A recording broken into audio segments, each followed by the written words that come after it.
Hi friends, welcome back my YouTube channel the best education academy. तो आज का topic है how to concentrate on your study. बहुत से बारे बच्चों को प्रॉब्लम आती है कि वो कंसंट्रेट नहीं कर पाते हैं अपनी स्टडी पे।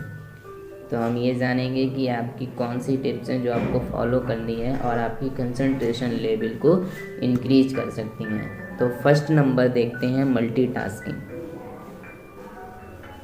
मल्टीटास्किंग क्या होता है? मल्टीटास्किंग का मतलब है कि आप एक तरफ अपनी बुक को ओपन किए हैं और एक तरफ अपने फ़ोन को रख दिया है। आप बुक को पढ़ रहे हैं लेकिन तभी आपके फ़ोन पर मैसेज आ जाता है। आप बुक की स्टडी को छोड़कर मैसेज की तरफ ध्यान देने लगते हैं और एक दूसरे से किसी से भी मैसेज करने लगते हैं। तो ये होती है मल्टीटास्किंग। फर्स्ट नंबर इसको अवॉइड करना है। जब भी आप पढ़ने जाते हैं तो अपने फ़ोन को दूर रख दीजिए या फ़ोन को साइलेंट मोड पर रखिए, जिससे अगर कोई भी मैसेज आता है तो आपको पता ना चले। और फर्स्ट टाइम ये आपको करना है। और सेकंड कि अगर आप पढ़ रहे हैं तो आपको बेर टाइम को नहीं देखना है।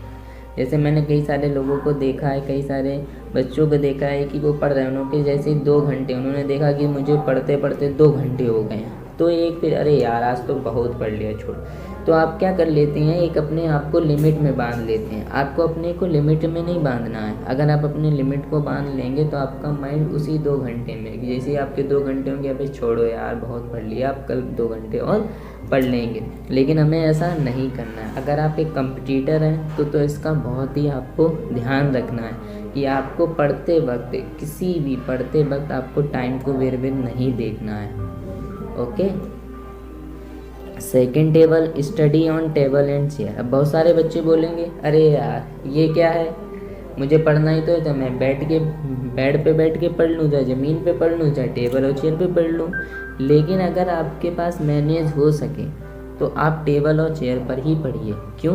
क्योंकि जब भी आप चेयर पर बैठते हैं तो आपकी जो बैकबोन होती है वो स्ट्रेट रहती है। जब बैकबोन स्ट्रेट रहती है तो आपकी कंसिस्टेंट पावर और इंक्रीज होती है, जिससे आप होपफुली आप अपनी स्टडी पर फोकस कर सकते हैं। इसलिए पॉसिबल हो सके तो आप स्टडी करिए चेयर और टेबल पर ही बैठकर। ओके। और अपनी स्टडी करते वक्त चाहे आप घर पर रहते हो चाहे आप बाहर रहते हैं, अगर आप एक कॉम्पिटिटर हैं तो आपको 100% ही स्टडी इन्वायरमेंट को क्रिएट करना पड़ेगा। जो भी आपका रूम पार्टनर है उसे एज अ फ्रेंड ट्रीट नहीं करना है, एज अ कॉम्पिटिटर ट्रीट करना है। अगर कॉम्पिटिटर ट्रीट करेंगे तो हमारे कुछ टॉपिक्स पर डिस्कशन होगी, बहस होगी, वो क्वेश्चन पुटअप करेगा, हम क्वेश्चन पुटअप करेंगे। तो आपका जो क्वेश्चन नहीं आता होगा तब भी आपको वो क्वेश्चन जो है वो लर्न हो जाएगा। अगर आप घर पर भी हैं तो भी कोई प्रॉब्लम नहीं है, आपका कोई ब्रदर हो या सिस्टर हो तो आपसे उसको भी एक कंप्यूटर की तरह ट्रीट करिए, पुटअप करिए, क्वेश्चन टॉपिक पर डिस्कशन करिए। तो अगर आप ऐसे स्टडी करेंगे तो आपकी एक स्मार्ट स्टडी हो जाएगी। खासकर जो कंप्यूटर होते हैं, कंप्यूटर में क्या प्रॉब्लम होती है, उनके पास कोई स्लीप शेड्यूल नहीं होता है। उन्होंने सुबह अपना डे स्टार्ट किया, सुबह कोचिंग गए, कोचिंग से लौट कर आए, फिर उन्होंने क्या किया, भाई अब पढ़ना भी है, चलो पढ़ लेते हैं। रात के 3 बज रहे हैं, 3 बजे रात में सो रहे हैं, सुबह 9 बजे उठ रहे हैं, ये क्या मतलब है? आप रात में कम पढ़िए ना, सुबह उठकर जल्दी पढ़िए। आप अगर पॉसिबल हो सके आपको 6, 7, 8 घंटे तो लेनी होती है हेल्थ आपकी होपफुली स्लीप। लेकिन अगर 6-7 घंटे ले लेंगे तो वो भी कोई प्रॉब्लम नहीं होगी। लेकिन जहाँ तक हो सके अगर आप 12th के बच्चे हैं तो आप 100% रात में नहीं पढ़िए। रात में आप सोइए, सुबह उठ कर पढ़िए। अगर आप कंप्यूटर हैं तो आप पूरी रात नहीं पढ़िए, 12 बजे के बाद 2 बजे तक पढ़िए, 2 सो जाइए, 8 बजे उठ जाइए, 2 बजे सो जाइए, 8 बजे उठ जाइए। नहीं तो मेरी अगर आप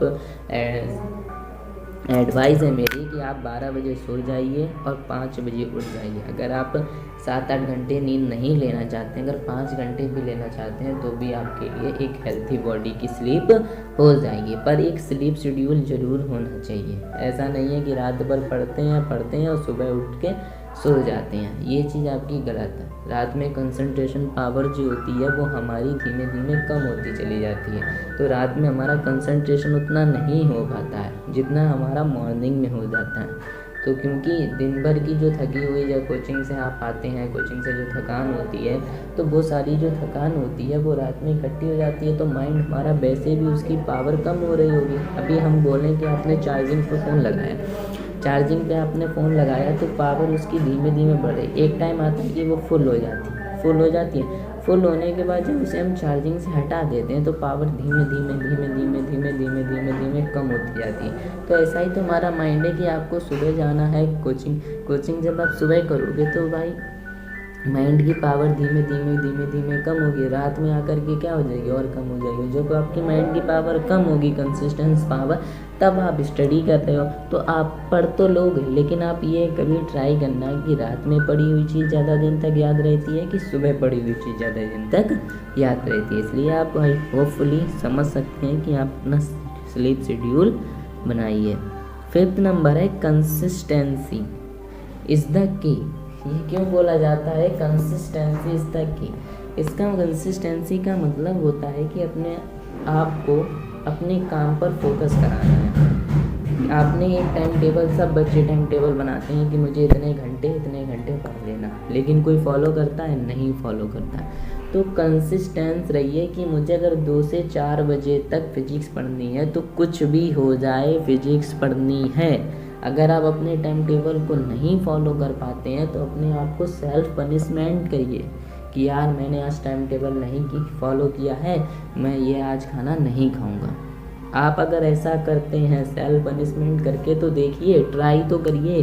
अगर ट्राई करते हैं तो 100% उसके रिजल्ट मिलेंगे और 4-5 दिन बाद आप 100% टाइम टेबल जो आपने चाहे वो कितना भी डिफ़िकल्ट बनाया हो आप फॉलो करेंगे। ये मेरा आपसे ओपन चैलेंज है कि आप एक बार अपने सेल्फ पनिशमेंट तो दीजिए कि आज मैं ये वर्क नहीं कर पाया हूँ तो आज मैं रात का खाना नहीं खाऊंगा। सेल्फ पनिशमेंट करके तो देखिए 100%। आई चैलेंज यू कि अगर आप अपना टाइम टेबल फॉलो ना कर दें, कि जो मैंने भी आपको एडवाइस दी है, अगर उन एडवाइस को आप फॉलो करेंगे तो आपको 100% रिजल्ट मिलेंगे। और आप जल्दी अगर उसको फॉलो करेंगे तो आप देखेंगे कि 4 से 5 दिन में ही आपको रिजल्ट्स मिलने शुरू हो जाएंगे।